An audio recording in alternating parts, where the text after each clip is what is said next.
Fantastic. Hi, everybody. My name is Rebecca Wozni. I'm the education manager at the United States Tennis Association. Courtney Potke, who is my colleague and kind of counterpart over at the ITA. She and I work together side by side on these kinds of initiatives.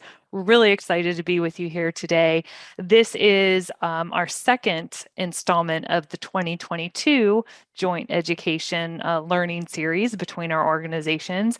But this is actually, by popular demand, the third situational feedback session. If you want to see any of our previous sessions, I know we have recordings in the USTA officiatings Learning Resource Center. Courtney has recordings posted in the ITA database platforms as well. Today we have Darren Potke, who will be speaking from the voice of the ITA regarding the content and the questions that you all pre-submitted.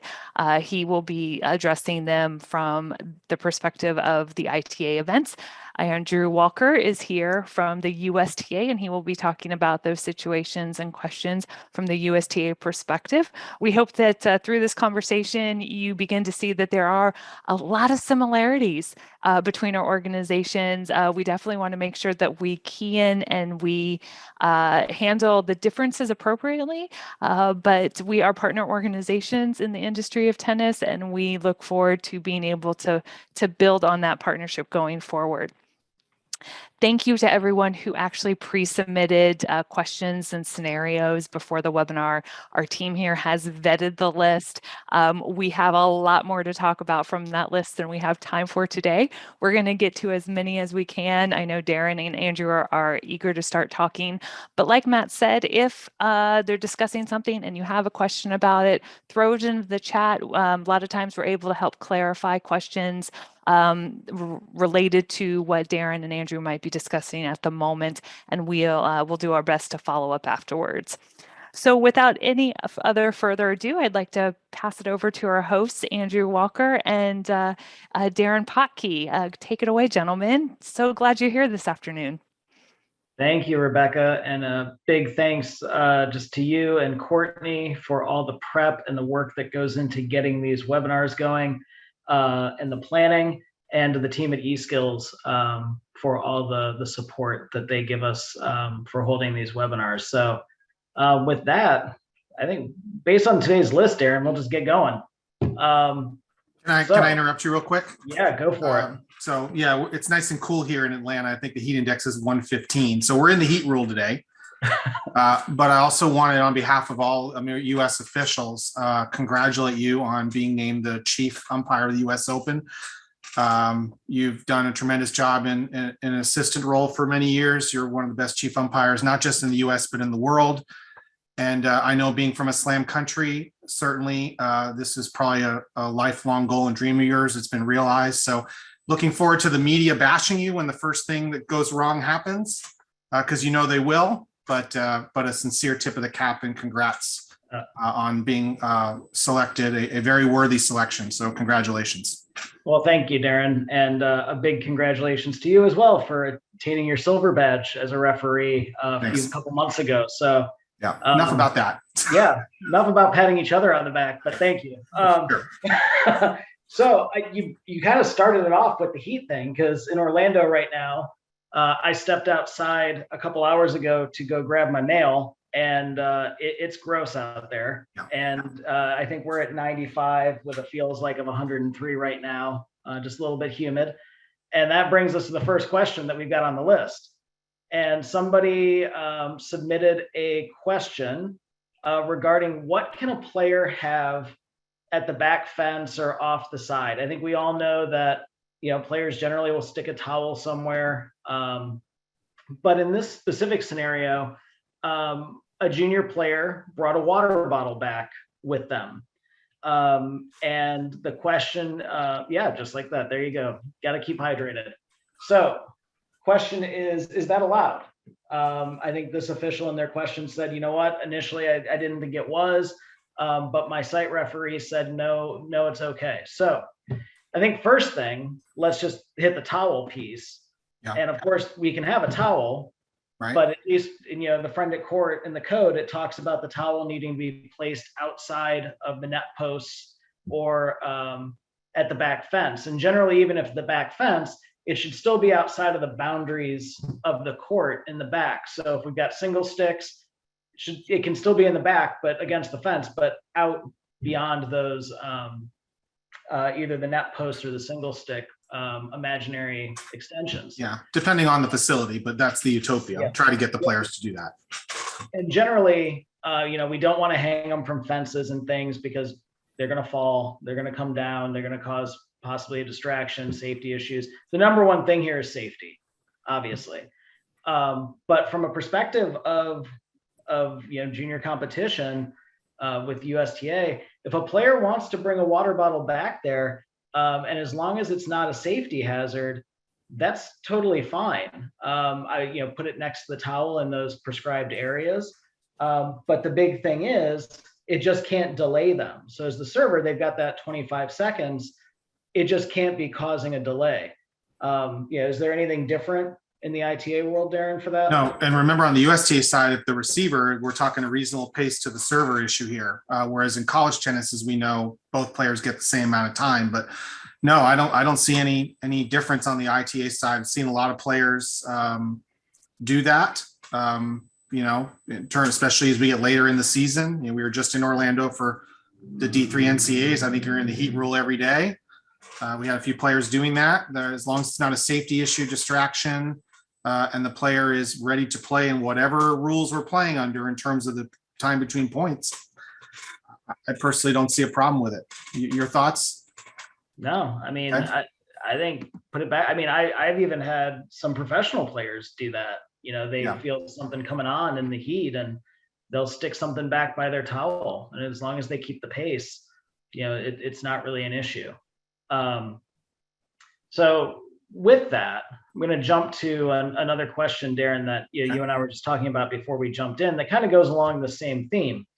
And that was Keep hydrating. Okay. Okay, good. Keep hydrating. And that question had to do with calling time, from a changeover, a set break, the 3-minute period, the 10-minute period, whatever. And if at 30 seconds, the player is not ready to play, is that a time violation of some sort? What do we do? Is it 30 seconds on the dot? And I think that this is a scenario where, again, expanding on this idea of not, of keeping pace and timing that we were just talking about with the water bottle issue, I think one thing we just have to remember is, yes, we call time 30 seconds before the end of that period, but we still might have to gather balls. Maybe a ball's 2 courts away. There's other factors. So, Darren, in your opinion, are you pulling that time violation trigger, or depending on what the scenario is, possibly other penalties right at that 30-second click over? I mean, it depends on the circumstance. If the player is consistently coming out late, you might factor that into your decision, because ultimately you have to do something if it's becoming a unnecessary delay in the match, fairness to the opponent. But we know, Andrew, when we officiate matches and as we play, that the players will naturally get into a rhythm in the match, right? A pace that they're both relatively comfortable with. And as an official, it's a little bit dangerous to step in and break that pace that both players are comfortable with. Because once you actually issue a punitive penalty, in this case, it'd be a time violation, likely a warning, you're probably going to start being a little bit more sensitive on the other end when the player is getting close to that time again, because the opponent knows that, hey, and the next ones, I'm getting a point for this. You're going to get some probably a little bit more pushback than you probably would need to. I think the question we got, it was a good question, was after the warm-up, right? This was any of those periods. Any of those periods, okay. Warm up at any time that you're calling time. Yeah, so I think you factor in a lot of circumstances, just like you would do between points. I mean, we don't really factor that the time between points into when a player has to pick up and chase their own balls. I think you apply the same principle here. If both players are happy with the pace, as long as it's not unreasonably delaying the match, I'm not sure I'm going to step in and do anything about it at this point. If one player is clearly ready to go in time and there tends to be a little agitation starting on the other side, you might choose to be a little bit more forceful on the clock. And, that goes, I think, for both organizations, in terms of ITA and USTA. I mean, a lot of times in collegiate tennis on the changeover, the coaches are out walking with the player out trying to get them ready for the next point. So, that would be my take on it. I'm not sure the first time I would jump right in and give the time violation. If it becomes a pattern, obviously I got to address it. But remember, once you actually give a penalty, okay, then the next penalty is more significant to the match, and you're going to get some pushback from both players on that, because the opponent's going to kind of be keeping an eye on it a little bit more, because they know they're going to, potentially the next one would be a time violation point penalty. I mean, it's kind of a case by case. I hate to answer it that way, but that's how we answer that. Your thoughts on that? I think that's the thing, is if they're up and they're moving and they're trying to then go gather the balls or whatever, when you call time, I think it's very different than if they're sitting for 26 of those seconds and then they go up to try to get everything going. So, I mean, I think that when you think about it also, if the player is not actively getting up to start, what is that other option that we've got as an official if they're not moving? It's saying 15 seconds. It's giving them that little cue. Maybe they didn't hear it. Maybe they were in their zone and whatever. But generally, as an official, whether I'm a chair or a rover, if I've called time and I don't see any movement or effort, and I'm down to the 15 seconds, I'll give that cue in there of 15 seconds. And then that usually gets things moving. Rarely after that do you not see the movement coming. Well, it's a good point, because a lot of times in collegiate matches, we all know this, it's pretty loud out there. I mean, you can barely hear anything. So there's a good possibility the player didn't hear you, whether because the spectators are yelling and screaming, or maybe their coach is coaching them and they didn't hear you. So that's a really good preventive follow-up. And normally when you say that, the player's gonna start moving a little bit quicker than normal. Yeah. If they don't, then you've got some tools to try to handle that. But just be careful giving that first penalty. Make sure that the player is getting their money's worth on that, because the next one is a bigger deal. And we got a follow-up question to this in the question answer panel here about the 3-minute rest period, but we'll expand it to the 10, as both are mandatory in USTA. Does it make a difference? And really it doesn't, because in this case we're actually talking about players moving too slow. And so I would say that if they're both trying to jump up after 20 seconds, yes, they are mandatory breaks. The 3-minute is a little bit, is much faster paced than the 10-minute.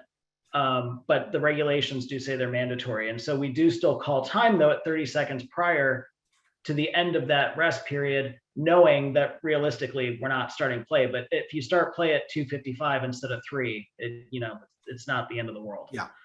Yeah. I think it's great when my kids are ready earlier than I call time in the morning for swim team and all this stuff. It rarely happens. We could give a lot of time violations in our house, let me tell you. I don't know. You're always so punctual, Darren. So please. All right. So we have a routine, not a schedule. So go ahead. No. So the next one we got is regarding foot faults. Actually, the first words of this question are regarding foot faults. The rule states during the service motion, which it does. However, it is in reality called on the strike of the ball. Since the server could step over the line during the motion, but bring it back before the line prior to the actual strike of the ball, basically, when is it a foot fault? And I think there's two instances here that we need to clarify. Is a foot fault can occur anytime during the motion, which the motion is generally accepted to be the break of bracket and ball. Bouncing for the most part, even if it's a consistent 3 bounce every time, 5 bounce every time thing, is not necessarily considered part of the motion. But that motion really begins with the break. I can commit a foot fault during the motion, but as an official, procedurally and as a technique, it still is technically not able to be called until the ball is struck. Because at any given time, that player could let the ball drop, they could catch it, they could do whatever they want. In that sense, they decide not to hit that toss. So I think in this scenario that's been submitted, you just have to remember that there's two instances here. The foot fault can occur at any time during the motion. However, you need to wait for the ball to be struck to make the verbal call foot fault. Because what happens if you don't? Yeah, exactly. Now we've inserted ourselves and caused a hindrance. Yeah, officials interference, play a let. And the receiver will be thrilled with you if that player was hitting a second serve. Yeah, exactly. Now it's a first serve. So, you're off the holiday card list there. Yeah, so just wait on it. But yeah, I mean, and actually we've had some workshops recently and a couple trainings that we've gone into this a lot on with officials, because again, yeah, I can start my motion with my foot over the line, and by the time I make contact, I've pulled it back. However, during my motion, I was still over that line. As soon as you make contact with the ball, then as an official is when you make the audible call of football. Yeah, I thought that was a good question, because it is something that's a little bit of a debate out there. Well, when they hit it, their feet were in proper position. No, and it wasn't when they were in the motion. So, and honestly, I've never thought about it in the terms of the fact that it's over the years, it's just become so natural that it's just procedurally that, when you really think about it, it is a little bit odd that you would delay calling something until something else happens. You know what I mean? Because normally we're so trained and set to call things immediately. The best line I ever heard from a player when they got called for a foot fault, this happened to be at the US Open late night. They glared at the line umpire and said, left, right? Because they were asking what foot. If it wasn't true, that would just be like a bad pun, frankly. But the line umpire said it was your left foot. She or she got the joke. So that was a good line. So and that's a good point. If the player asks you which foot, tell them, right? We don't want to call foot faults, but you got to wait for the cue, and then feel free to share that information with them if they ask. And I think especially like with collegiate, I would assume that at that level, players are understanding what a foot fault is. But especially, and I tell officials this a lot, is, remember, we don't warn about foot faults, because basically if you go up to an opponent and say, hey, you've been foot faulting, the opponent's like, so he's been breaking the rule for the last set and you haven't done anything about it. So we don't warn about foot faults, but we can educate on foot faults. And so I think when you say to a player, foot fault, and they go, huh? And you're like, left foot, you might follow that up at the lower levels with, do you understand what a foot fault is? I have no idea. Okay, well, your foot crossed the line before, or as you were in your motion, so you need to stay behind, kind of thing. You can use those opportunities. It's not coaching. It's not wrong. It's a little bit of player education, because they might not understand at all what they did wrong, and they're going to keep doing it. Right. So, and on the collegiate side, sorry, Andrew, on the collegiate side, that would be something that if a coach asked you, tell them. If the player's not asking you, but the coach is like, what foot is it? Tell them so they can tell the player. Because we don't want to call it unless we have to. Sometimes we have to. So question just came in. Thought the serve started when the feet are at rest. No. So again, generally accepted, the motion begins with the separation of ball and racket, or something similar if someone has a kind of crazy motion. That's been a generally accepted procedure amongst the top officials in the world. So that's what we're going to do. Yep. So, all right. So moving on. All right. You don't foot fall a lot, right? When you play, I heard. Only on deciding deuce points. As I told somebody recently, I consider myself a professional foot faulter. Okay. I've got plenty of experience with it. And I will just say that in some of the staff tennis leagues and things at the USTA, when we play, there is somewhat of a joke among people that the guy from the officiating department is a chronic foot faulter. But when I'm in a position that I know could be called on it, I mean, you'll see me, I stand a good foot behind the baseline because I know every time my right foot is going to come up and footfall.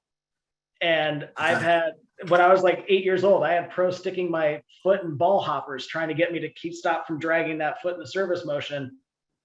Still do it. So if you ever see me in a league match or something, just Last comment. I know Jake's probably calling them left and right on these staff outings, but make sure you're following the correct procedure in the code while doing that, please. Exactly. So, all right.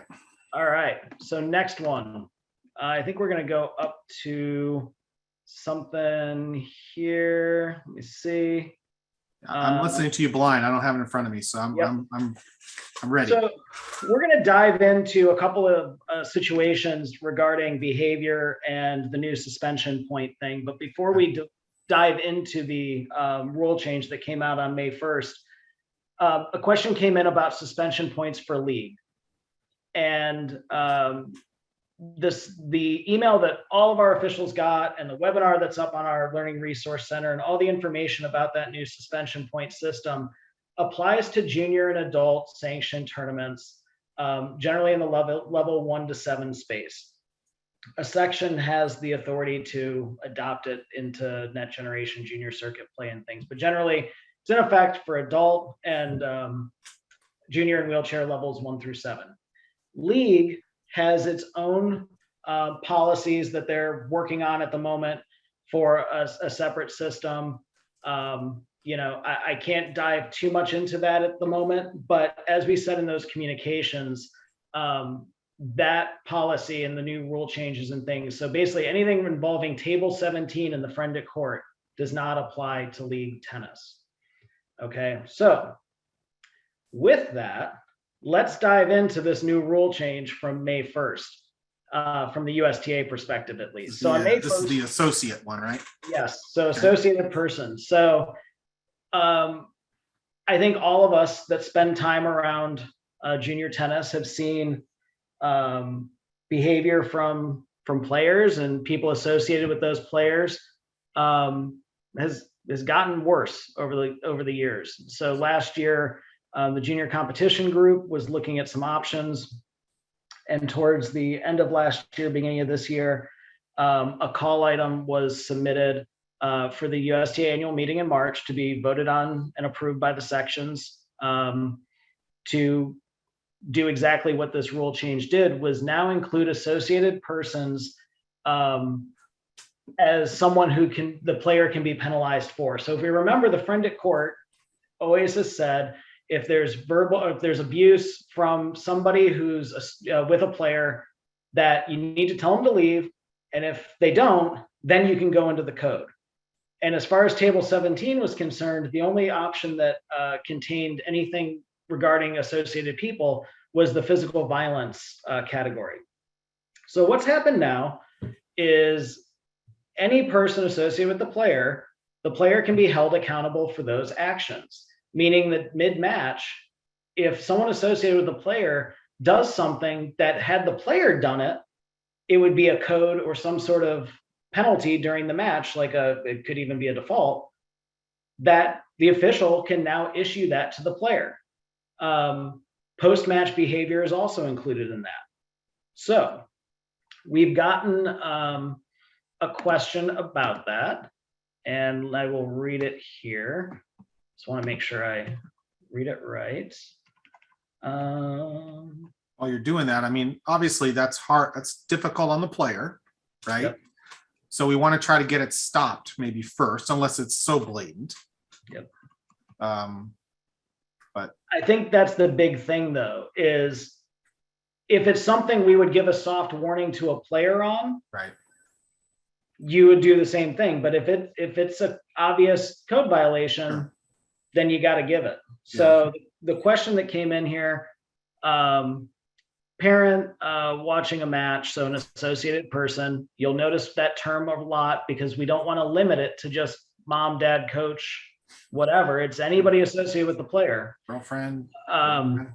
Yeah. Anybody. Stringer, trainer. made a if the stringer or the national trainer are an associated person, NIL advisor, sponsor, agent. Right.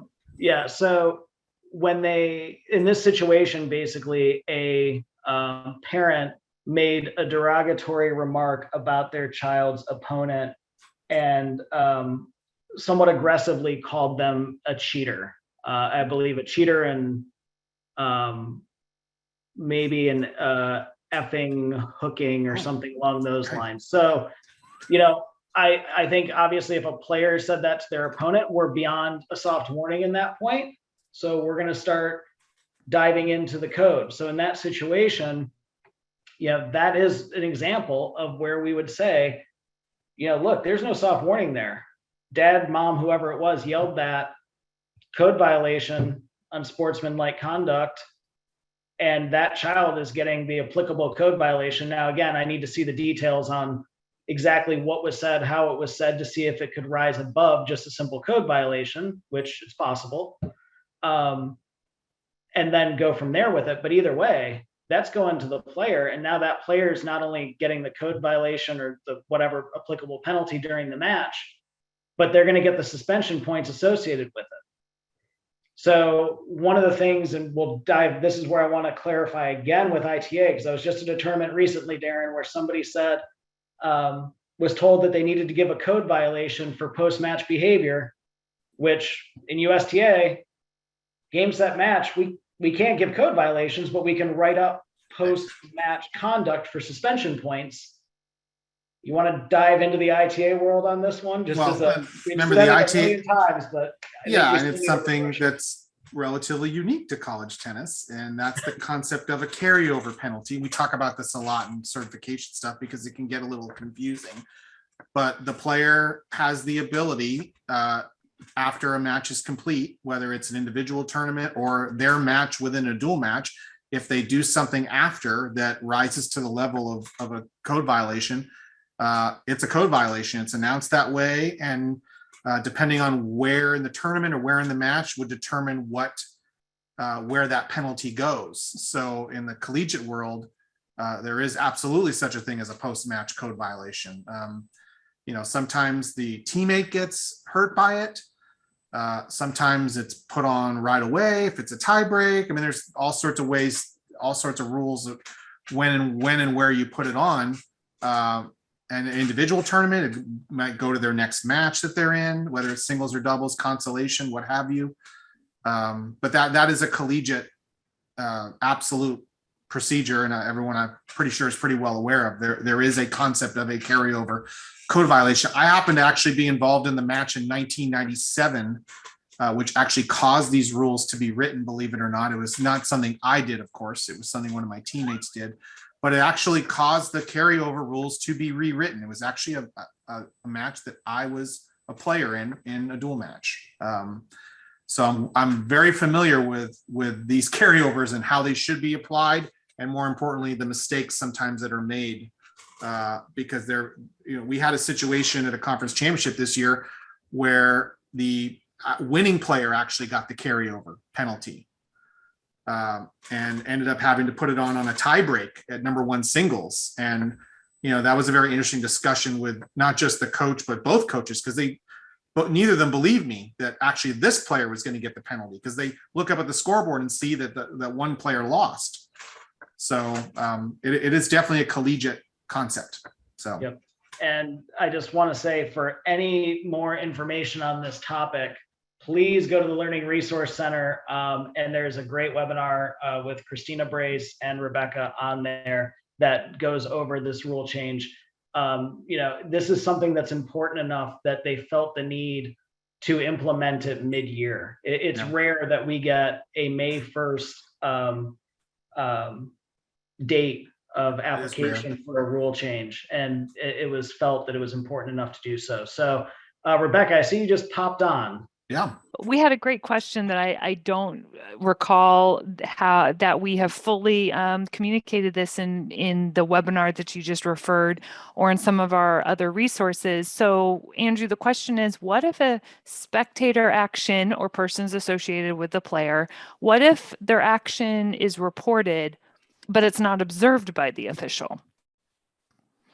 So I think that it depends on where we're talking, how it occurred. So just like a code violation that you don't see, and the friendly court does specify if you don't see it, but someone admits to it, or there's the you can still give it if you like, for example, you ask the player, hey, did you just smash that racket? Yep, I did. Yeah, okay, good. well, if they're willing to say it, you can still give it even if you didn't see it. Thanks for coming. Generally, that's going to be a lot tougher in this situation because you would think that they wouldn't admit to anything. Post-match stuff and just things during the tournament, that's where it does get a little trickier, because some of that table 17 applies to behavior at the tournament site, but not necessarily during a match. So that is where you've got to kind of dive into the timing and the place of where some of this occurred. So I think it depends a bit on the actual scenario with it.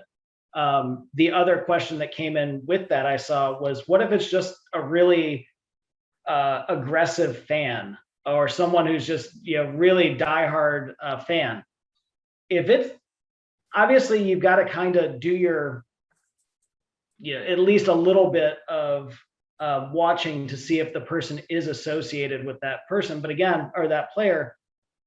But at the end of the day, chances are it's not just some random person who follows around a child to watch them play tennis, at their level 6. Chances are there's some sort of association or relationship there. But if it is just some random person on the site, especially at a bigger level 1 event, and you've got some, I'll use like a level 1 championship with the 18s, for example, where you've got some kids that, are 18 and they might be known names as up and comers, and they're playing, and they might have a fan base they're watching. You're not necessarily going to issue that just for some rando guy in the stands. But generally, you're just going to have to make that judgment. Okay, I believe this person is associated with the player in some capacity, and I'm going to do it. Look, I've had players, when it came to coaching, try to pull that card out and say, I don't even know who they are. It's like, well, you just have random people that follow you around and coach that you don't know. Like, that seems a little bit odd. But an interesting question that's come up, because this is new and obviously things evolve, is let's say the player gets defaulted for the actions of the associate. For the purposes of the rest of the tournament for USTA, they'd actually be out of the tournament, right? Because that would be considered a default through the point penalty system, even though they didn't do it themselves. It would be a default for misconduct, yes. Right. Okay. So we treat it the same. I thought that was an interesting question that came up. So. Yep. Okay. All right. So let's dive in to another topic. Darren, this is the one you and I kind of spent a lot of time on when we were going with this one, because again, Indiana, Illinois football breakdown. No, I would say no. Actually, I think that might have gone our favor. Okay, sounds good. In a tournament, the format for doubles is an 8-game pro set, win by 2 with tiebreak at 8-all. There's no official. Player A had a lead 8-7, and players agreed A1 and shook hands. They come to the tournament desk and report the score, but are then reminded that one needs to win by 2 games or a tiebreak is played at 8-all. They go back to the court, get to 8-all, play a tiebreak, and player B wins. Now remember, player B was not the winner when they went to the tournament desk. What should be done when they come to the tournament desk the first time? Does the handshake mean the match is over, even if it did not meet the prescribed format? What should be done when they come to the tournament desk a second time? Darren, you want to, this one really is probably kind of universal for the most part, but you want to start taking this one? Yeah, obviously not a great situation. Definitely have to make sure your tournament desk, first thing when they get something like this, they don't answer it for themselves. If you're the referee or someone that really needs to be having that conversation. But no, in my view, and maybe I'm wrong, but if the players agree that they shook hands, it's pretty clear that's an acknowledgement that the match is over. And so even though they went back and supposedly played the correct format, as long as you can get both of them to agree to that they shook hands, which might be difficult in this situation. Player B might say, I never shook hands. But let's say they did, then in my view, the match is over 8-7 player A. Definitely a difficult discussion to have. Player B is not going to be happy about it. But that would be my first take on it. I understand there's another side to it. I'm not dismissing it. But if I was a referee in the situation, that would be the decision I would take. Yeah. Any thoughts on that? No, I mean, I think you and I agree. And it's one of those situations where, the code does state shaking hands is acknowledgement that the match is over. I would say that, short of the friend at court not specifying specifically this scenario and what to do with it, or scenarios and interpretations or another, type of thing, that's exactly what I would do. And this has happened, I'm sure, and will happen again, particularly, and I'm not being critical here, but particularly in USTA events, because there are so many different doubles formats or especially in doubles that the tournaments are allowed to pick from. You have pro set, 10-game pro set, 1 set. So it's I can understand why sometimes the formats are confused. Maybe they're doing one thing one week and then the next week they do something else, and it could happen in the college world as well. But it's very important if you're playing something deviating from the norm of a format, make sure everybody knows what it is. But it's still going to happen occasionally. Yep. I think you and I agree on that. Okay.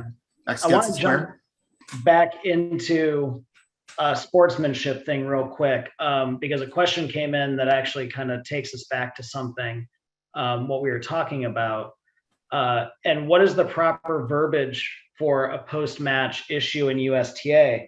There isn't any, because you actually in USTA don't have to announce anything. Frankly, you shouldn't announce it in any way. If possible, you might mention it to the player, but I will qualify that with, if you feel like it's not a good situation to be in after a match and something is happening, I'm never going to tell an official to put themselves in a volatile situation just to let a kid know they're going to get suspension points. There's nothing in the regs that says you must notify that player. They'll get the notification post-tournament when they get their suspension points. But prime example, if a player is, post-match, violently smashing a racket on the ground, the last thing an official should be doing is walking up to him and saying, hey, Darren, by the way, gonna have to write that one up. Especially if we're in a contentious situation, as a rover, as a chair umpire, or whatever, in a bad situation, if you feel like, look, I need to get out of this situation, get out of there. I mean, there are plenty of times, well, I won't say plenty, but there's been a handful of times as a chair specifically, as I'm saying game, set, match, my butt is getting up and out of that chair because I know I should not be around for what's about to come based on what's happened during that match. So for USTA purposes, there is no announcement. If it's okay, safe, you have the opportunity to notify the player, great. If not required. Obviously, Darren, there is verbiage on the ITA side for that. I don't know if you want to go into it or you just reference real quick.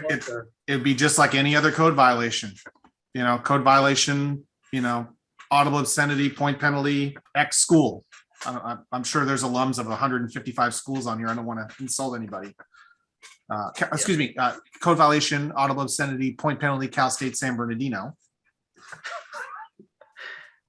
All right. But no, it's just like any code violation. And then the next thing is a beeline to the referee to let them know it's happened and let him or her figure out where it's going to go. So. Okay. So diving into this one, there is another question about conduct, and I think it's a good segue here. Sure. Junior tournament, Rovers watching a girls 14s match. Player 1 gives a loud come on with a fist pump after the opponent double faults. Okay. Player 2 immediately hits a ball at player 1. Oh. She misses, but it was close.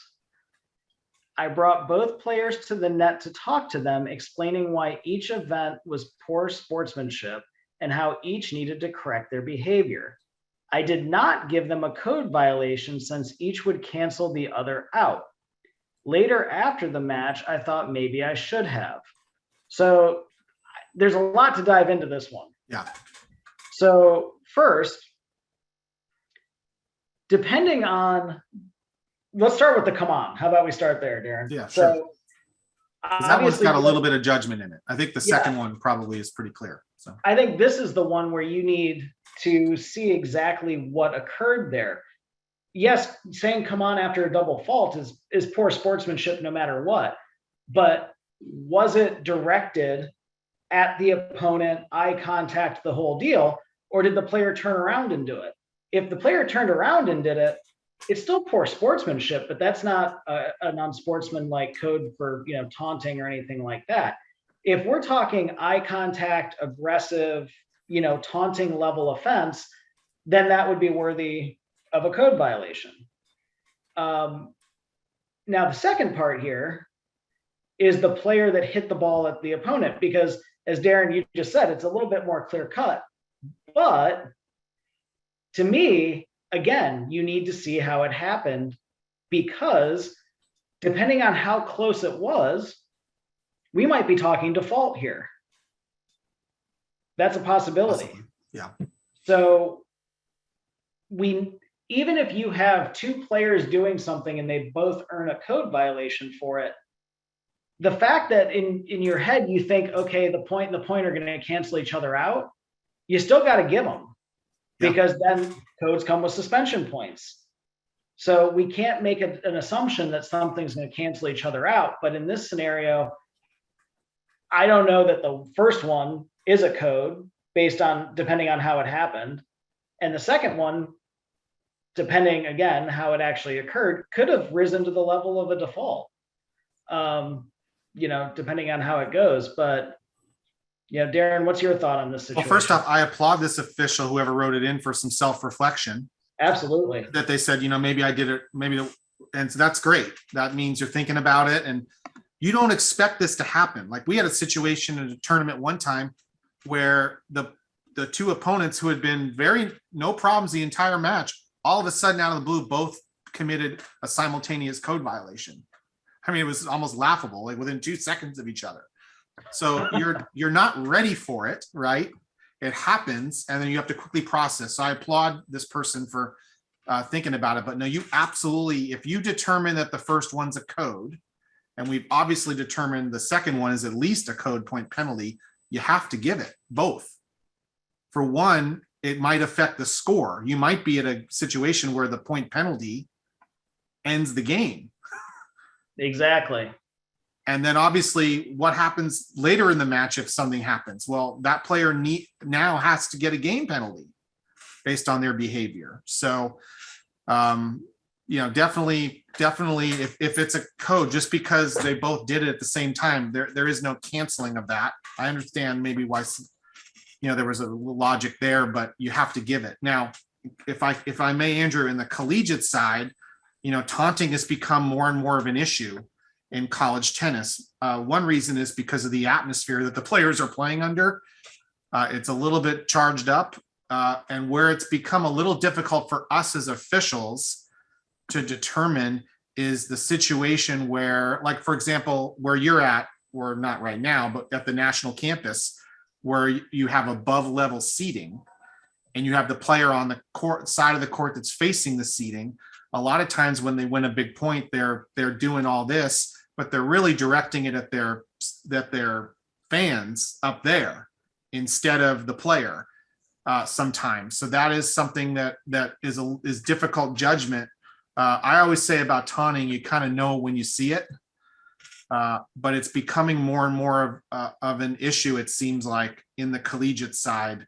And it's something we have to be very cognizant of, and don't be afraid to take care of it if it happens. No, I think it's starting to really make itself apparent at every level. which again is why we have it in the rules that we can penalize for it. So Yeah. All right, Darren, I'm going to put you on the spot here just because an ITA specific question came into the chat just now. I'm going to throw it in and then I'll kind of Free membership dues for whoever did that. No, just kidding. Well, they're anonymous attendees, so okay. Bad luck. In a solo chaired match, a player at the net is lobbed and turns in the wrong direction to see the ball land. So I guess they're not watching the ball land.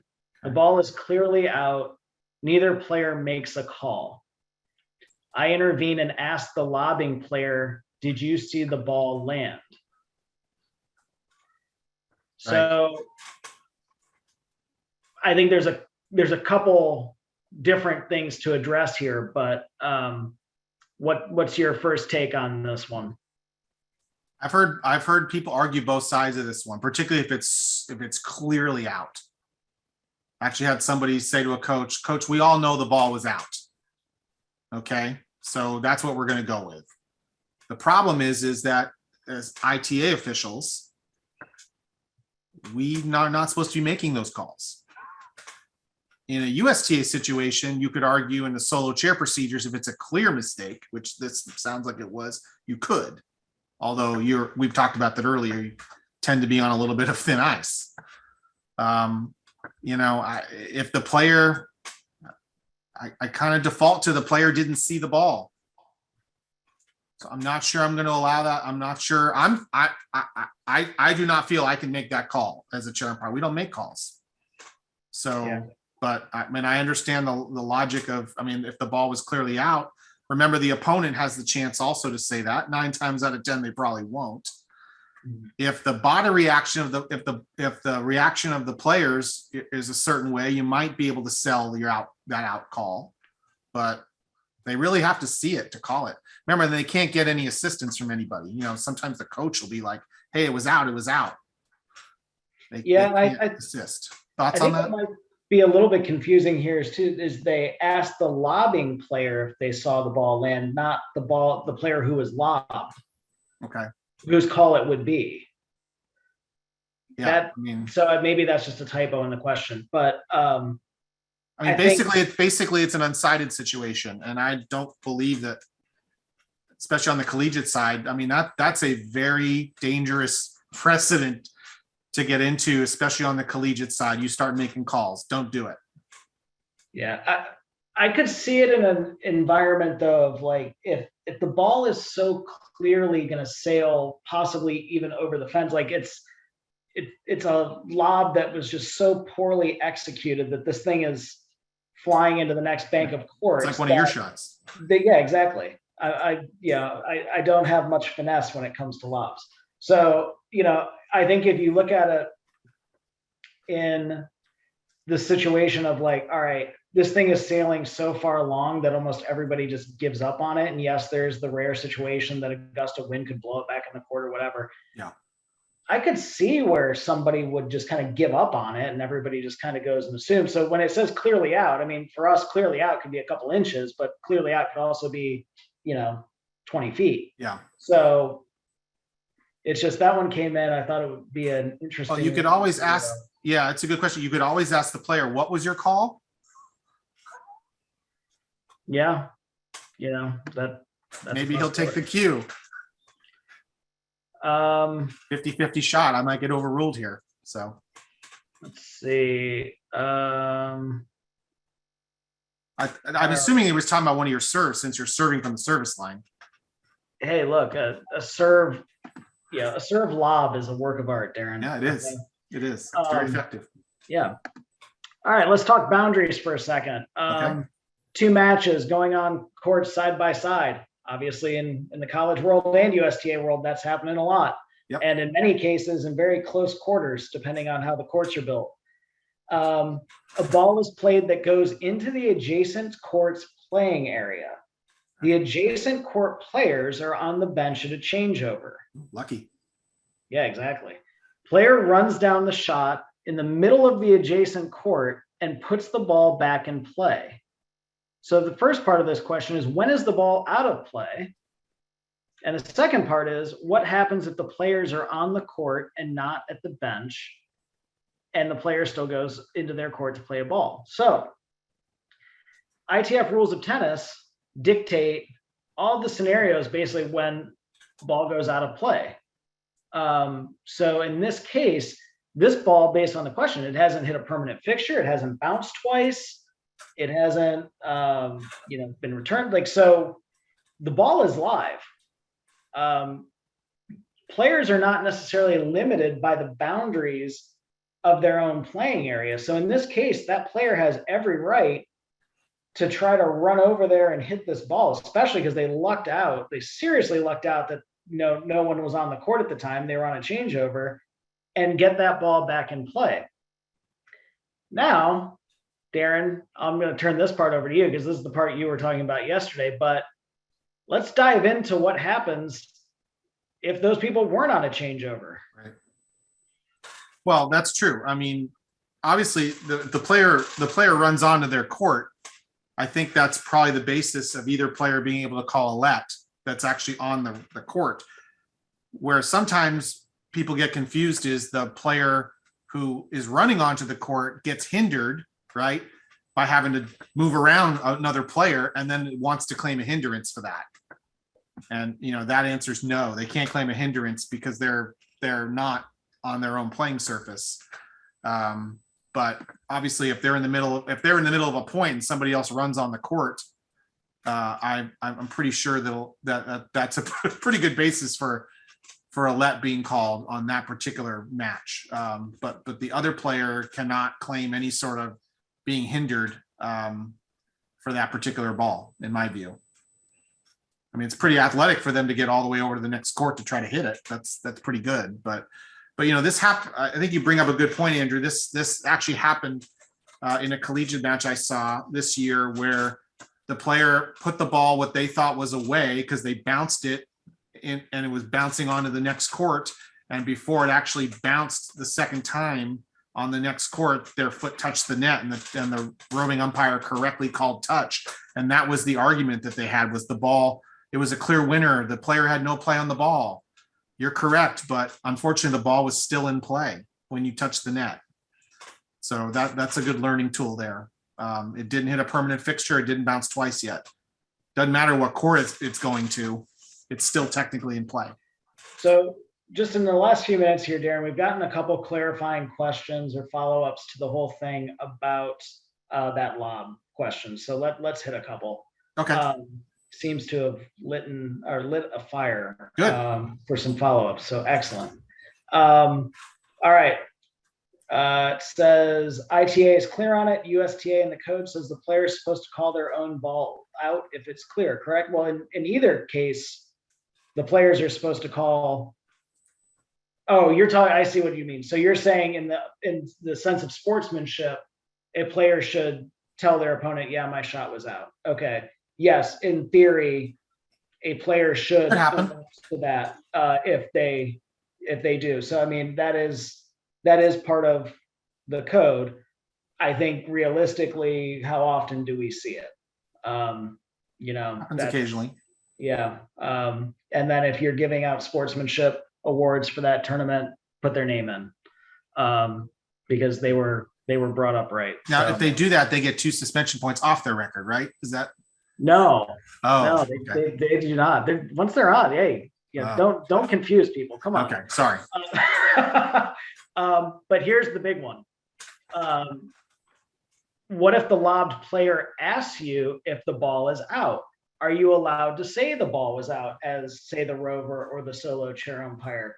And I think we've got to remember that, USTA chair procedures and, same for the ITA, the players are calling their own lines and you're overruling, the clear mistakes in terms of, that. In USTA, we have it in our policies that you can overrule a good call to out if there's gamesmanship involved, which generally is only after a first serve situation. First serve lands 8 feet out and a player cranks it for a win. But if a player doesn't see the ball, they need to be telling, they need to be considering that it's in. They can't ask the official to then say, hey, what did you see? And then try to make a call for it. We actually just had that at a tournament over the weekend that we were working on. And, it was on a clay court, and the player asked the official, like, it started with kind of like, can you check the mark? But then it evolved to, I don't even know where the mark is. I don't know actually where the mark is. And I'm not sure if it's in or out. Well, what do we do? Then it's in. You can't call it out. It's in. Yeah, I mean, one of the lines that I've heard used, I thought was pretty good, especially on like this. Obviously, is obvious, but let's say on the closer ones that the player plays, and I'm sure this has happened to you and everybody here, where they look up at you and go, "How was that?" After, of course, they had played the point. And one of the lines, if it was truly out, a line that I've heard people use, I think is pretty good, is to say, "I would have supported an out call there." Okay, you're telling him it was out without saying it was the ball was out. Okay, because remember, you're not making the call. Consequently, when a player plays a real close ball that's good is good, and they look at you, sometimes I like people to say, you made the right call there. I thought you made the right call. So, on the closer ones, because the player is going to ask you, because sometimes they just want a verification. They thought that maybe they saw something. They chose not to call it out. They played the point, and then they ask you for your opinion. But again, in collegiate tennis, to me, it's pretty clear that's, and I know it's maybe a little bit silly, but we're not making calls. Yep. You're making a call if you call this ball out. If you can get the players to kind of body language, agree a little bit, and then sell it, maybe, but stay away from that if you can. So we're at the 5 o'clock mark. There was one follow-up just real quick to what we talked about with that tiebreak ending early and the players reporting the score and shaking hands. And this question is in a fit of sportsmanship. I like that term. The winning player of 8-7, or the winning player that went to the desk first, and the other player say, let's just go finish the match. Let's go back out. I think that for the most part, if I were the referee standing there and both players said, you know what, yeah, let's go back out, and that player's not taking the win, which could happen, I'm not sure I would stop them. However, I'm going to be very careful on how this is being discussed. If I've got entourage and player A and player B there alone, and there's some coercion or a little bit of bullying or strong arming going on to convince the other player to go back out, I'm probably not going to allow it. If the other child's parent is like strong arming the other kid to go back out, and they're standing there alone, and all of a sudden other player and mom and dad and aunt and uncle and the whole entourage are standing there kind of like pushing them that way, I think you've got to look out for the interest of both. If everybody's happy-go-lucky, whatever, I probably would allow it, but I would be very careful on how that decision is being made. Darren, what do you think? Yeah, I mean, I respect your opinion. My first reaction though, when I read the follow-up, is no, match is over, for exactly what you just said. Yeah. Sometimes, especially with juniors, the guilt trip gets put on. Yeah. And I've seen it before, but I respect and understand where you're going. If you're truly convinced that both players, and it's a player and not anybody else has influenced them, then I can understand that decision of letting them finish it. But generally speaking, you've made a decision. Yeah. That's and it. I tend to go the same direction of it's over. Yeah. And that's why I'm saying you got to really be careful that someone's not getting strong armed into a decision there. Yeah. I think you pull player A aside though in appropriate time and say, hey, I appreciate you trying to, do the right thing there because of the circumstance. This is the way it had to be, but thank you. Yeah. And that's one of those things where it's like, you see them too with, oh, hey, yeah, I'll play early. Yeah. When there's a match time and the other player's like, see, they're agreeing to play early. They'll play when the time I want. And it's like, well, yeah, but you've also basically strong armed them into that. And we're going to stick with what we got. Right. Thank you. Right. Good So, follow-up though. Yep. Awesome. Well, All right. I think we got to a Rebecca's lot of on what we give wanted us to the today. red light. Yeah. What? I think we got to a lot of what we wanted to. Yep. So thank you everybody for your questions. They're great. Yep. Keep them coming. We'll try to address some of the others offline or maybe on the next session. So, but thanks Andrew, for your time today. I'll just say this too. If you guys have other questions, obviously you can always send them to officiating@USTA.com, but also the GRIP newsletter that goes out to USTA members. I think you have to sign up for it or whatever, somewhere in your membership thing. It's a free email that comes out, but we probably have 3 or 5-ish questions a month in that, that Christina answers. And we use all submissions that people send us just like this.